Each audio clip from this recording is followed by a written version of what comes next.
Myla was a Lazen with red hair and green eyes. Her powers didn't work right. She couldn't control light. Instead, she could control magnets. Apparently, electricity, light, and magnets were manipulated through the same force of matter, and her mana channel had been twisted into controlling magnets instead. She also had a reasonably strong direct channel and had been training to become a mage from a young age. She also had a very extensive mana pool, so she was ready to qualify for magehood. This was impressive, as she was only 9 years old. All she needed was a project uniquely suited to herself. She was very adept at using magnets, and even now she was floating in her room in a magnetic jumpsuit and surrounded by floating magnets. She tried to think of something. A simple application of magnetism wouldn't work. It needed to be something spectacular. Her simple magnetic boots contraption that either stuck to the surfaces of her house or repelled them based on how she tuned the magnetic field wouldn't work. Perhaps she could create a contraption that pulls in mana with the magical version of a magnetic field. She hoped she wouldn't need soul energy for such a project. Myla could sense her own soul energy, which was impressive in itself, but any project involving soul energy was far beyond her capabilities. Of course, the magic magnet contraption wouldn't need soul energy unless she didn't understand how magic worked or wasn't skilled enough. She stuck all her magnets to one wall, then floated out into the hallway. Her family lived in an underground house made mostly of reinforced iron. The walls were reflective, which was fun for her little brother, who had a normal mana channel. Her brother also had a semi-intelligent miniature laser dragon, which they could only buy because their family had lots of mana.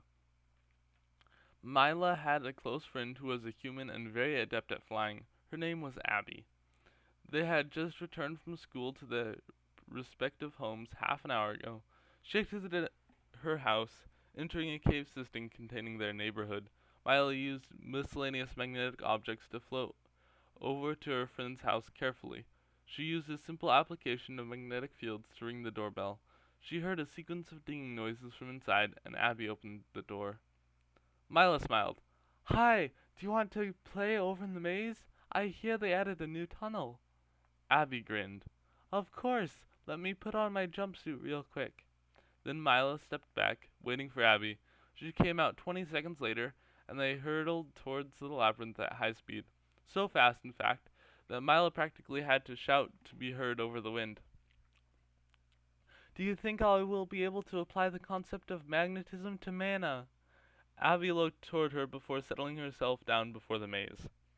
Myla did the equivalent of sliding to a halt in midair. What? Well, I feel like if you have a strong enough concept of magnetism, then it will work, even if it requires leaning heavily on your strong soul energy and mana identity. Myla sighed. Okay, but is my mana identity strong enough? Is my soul energy strong enough? Well, if you ever need help with grabbing magnets from the marketplace or something, I'm all yours. The marketplace was a large warehouse that Dave kept stocked with miscellaneous items such as magnets, board games, and bicycles. Myla looked at her skeptically as they started into the maze. I'll ask you about any magic theory questions I have. You really should have had a stronger direct channel. Then you would probably become a mage almost as quickly as me. Abby raised an eyebrow. No way. Maybe I would be your assistant, going along with you and provide insights into magic theory as I use wind gusts to stop kids from tripping, like in those investigator mage shows. Myla giggled. Why do those kids always trip anyways? The producers must not have very much soul energy. Why else would all the episodes go almost exactly the same? Hey, the 703rd was a little different. They even introduced a new recurring character, and not even just another villain either. Abby rolled her eyes. Fine, maybe they're not totally ignorant, but you have to feel at least a little sorry for them and the poor Lazens who have to create the same scenes over and over again. They both broke out into giggles. Then they felt hands on their shoulders. They turned and saw a Rifter girl about their age. She had bright blue eyes and hair and wore a bright blue dress. The other strange thing was that Myla could feel her soul energy, and it was powerful. Then the girl spoke. So, I'm Amy. I'm gonna let you, Myla, see soul energy. And Abby, do you promise to help children when you can? Abby nodded mutely, not really understanding the situation. Good, gonna to bind you to that, and then Myla saw a tiny chain of soul energy wrap around Abby's wrist. The other thing she could see was that Abby was glowing brighter than the noonday sun when they went on their occasional trips to the surface. So she almost didn't notice when Amy pulled out a long glowing blue needle and stabbed it into Abby's chest across from her heart. They both heard a tiny click, and Abby gasped. Somehow, Myla could see that her direct channel had been greatly expanded. The girl waved goodbye. Bye, I'll probably see you two in a few dozen years. Then Amy jumped backwards through a portal and disappeared. Myla could see properly again without having a glaring star in her vision. She looked at Abby and could see that she held Abby's soul inside her. She didn't just look like Abby. She felt like Abby. And then Myla looked down at herself and she could see her own soul. She mentally twitched it and it moved. Then she looked at Abby. You ready? You ready? I'm going to try it now. Abby hurriedly closed her eyes, sensing the mana around them. Myla started the process of creating a mana magnet using her knowledge, and Abby started to make suggestions and correct tiny mistakes. Then Myla moved the mana in her hand and used a tiny piece of soul energy to complete the construct. When they finished, Myla had a dormant construct tied to her hand. Then she activated it, and mana streamed into her hand from the surrounding area. The magical magnetic field only went out a few feet before petering out. Myla settled down on the floor and grinned. Then she shaped the gathering mana around her hand into an iron magnet. Then they looked at each other. Then they walked back home, Myla unwilling to spend more mana. As they walked, they observed Myla's new construct. It collected mana slowly, and simply ticked up Myla's mana collection rate, similar to the effect of being in a mana-rich environment. They soon parted ways, and Myla went back home. She walked over to the dining room, realizing that it was almost dinner time. Her little brother would be back home from school soon. He always stayed a little late and came home with Myla's dad. Her dad had a job as a school teacher, which was one of the most well-paying and respected jobs you could have without being a mage. Myla was old enough to go to a different building, so her mom picked her up. Myla looked in the pantry and found some lasagna. The mana system that restocked everyone's pantries was working in her favor today. She focused for a moment on shaping the mana in the air, and then activated it to bring over a pan for the lasagna. That got that got easier every day.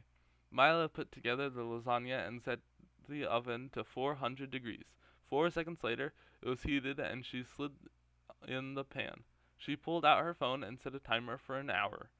Her mom was out at a meeting that was supposed to promote positive mana identities. Well, the message had gotten through to Myla, and she worked to use mana to help people less fortunate than herself. To that end, she got onto social media and posted an inspirational message about magnetism and light, taking care not to look at anyone else's posts. She was often told that she was rather mature for her age. She really wanted to be able to get into the mage school and figure out what soul energy actually did, among other things. Remembering that she could now see soul energy and how much Abby had held, she turned off her phone and used it as a mirror. Myla could immediately tell that she had more soul energy than her friend. She was even glowing faintly. Maybe she had matured faster because of her strong soul energy? She really had no idea. Myla tried looking up on a search engine, run by an advanced artificial intelligence. AI was powerful, but it simply couldn't replicate living thought. Though, if soul energy was used, it could supposedly bridge that gap. Anyway, it had immediately asked for her mage identification, something she wasn't anywhere near skilled enough to replicate. Doing so would leave a mark she didn't want on her mana identity anyway, so information on soul energy was restricted. She played a simple breakout game while she waited for her mom to get home. When she finally came, Myla rushed to get the door. Her mom was smiling. We talked about the importance of using mana efficiently and moving around to avoid draining an area of mana. I hadn't really thought about that before. Myla closed the door behind her mother. I put some lasagna in the oven, and you'll never guess what I figured out. Something for your mage project? Yup, I created a mana magnet. Oh yeah, something else happened today. A strange little rifter girl appeared next to Abby and me in the labyrinth, and now I can see soul energy. I'm super confused, but I know that you can't help me. Anyway, let me show you the mana magnet. Then Myla focused on the counter and shaped the magnet. Then she had to put her hand on it and insert a tiny amount of soul energy. Then the magnet started drawing the mana in the air towards it. Her mom gasped. You figured that out all by yourself? I can feel the mana being drawn towards it. Myla grinned. Abby helped me. Otherwise, I don't know if I could have done it. Mila's mom gave her a great big bear hug. She took the opportunity to notice her mother's new glow, and she was glowing more than Abby, but less than Myla herself. Then her mother held her at arm's length. We have to tell your father. I think he works with our resident mage in the school system. I wonder how soon he can get a meeting. Are you ready? Myla grinned. I practiced with flavors during my lunch break, and everything else I've got for certain. I even went a bit further on my carbon chains and can make complicated structures from crystals from carbon. Myla demonstrating by pulling a diamond from midair. Her mom shook her head knowingly. I can still hardly believe that my daughter is going to be a mage. Myla grinned.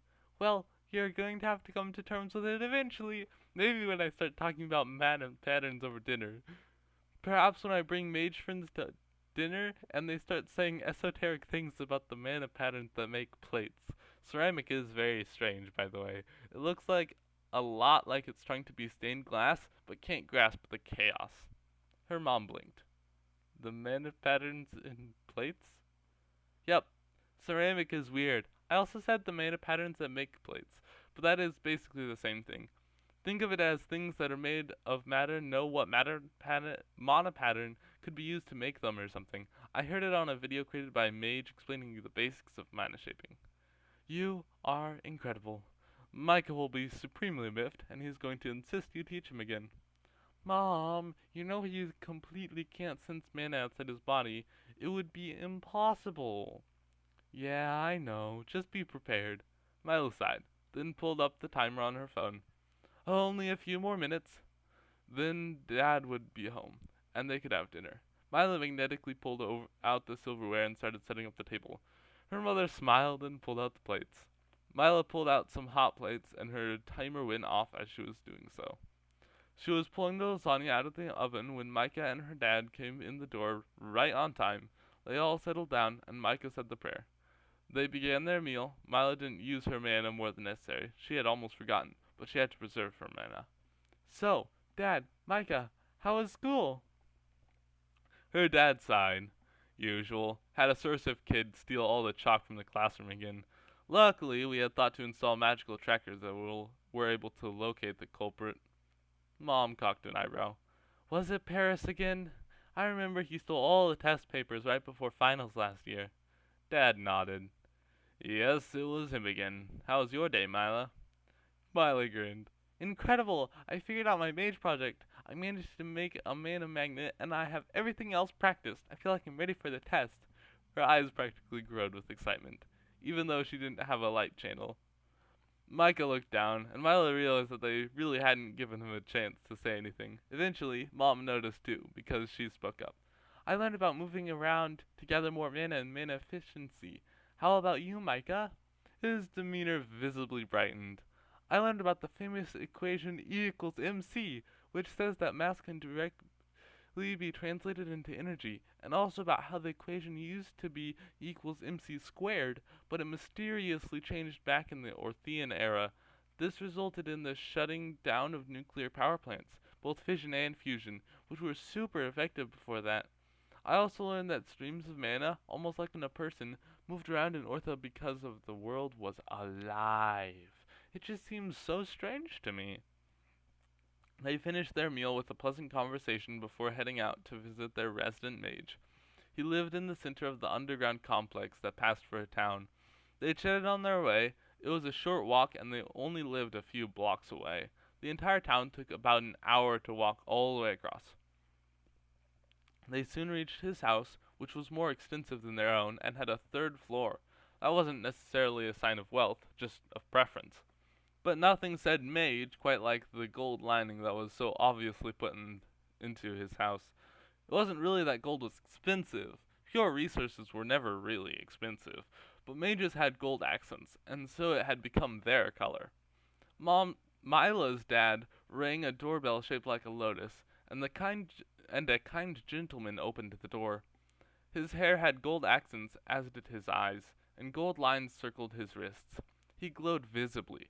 Clearly, the mages were the smartest. He smiled a kind smile. Hello, Ralph.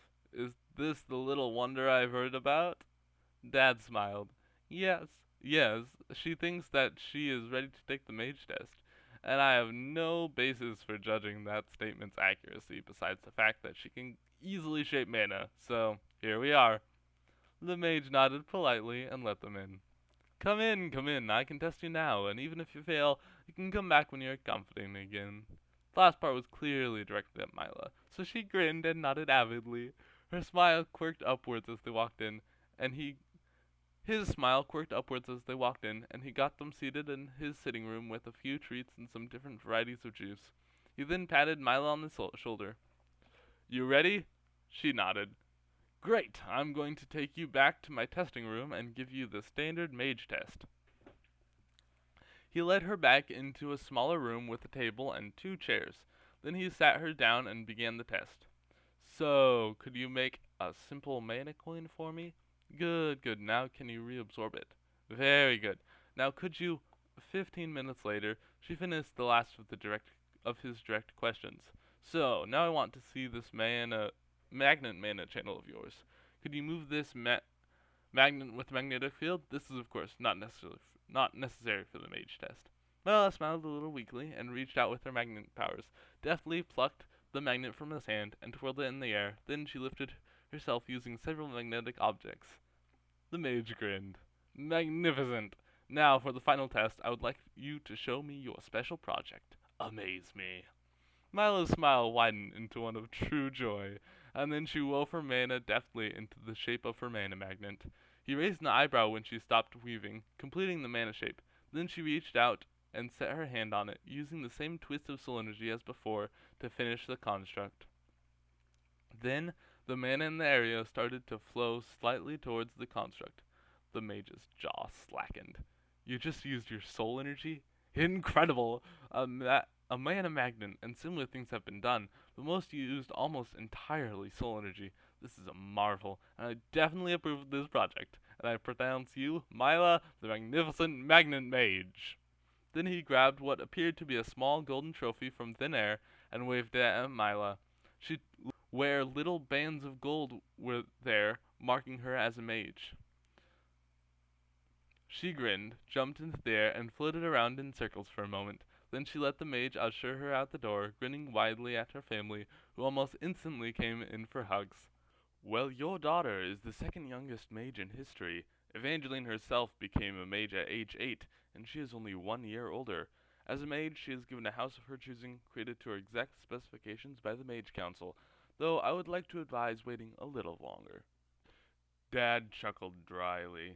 Yeah, she's only 9. Having a house at 9 seems a bit much, don't you think? The mage smirked. Uh-huh. She is also entitled to mage schooling. You should probably enroll her about a month from now. She has a long life ahead of her.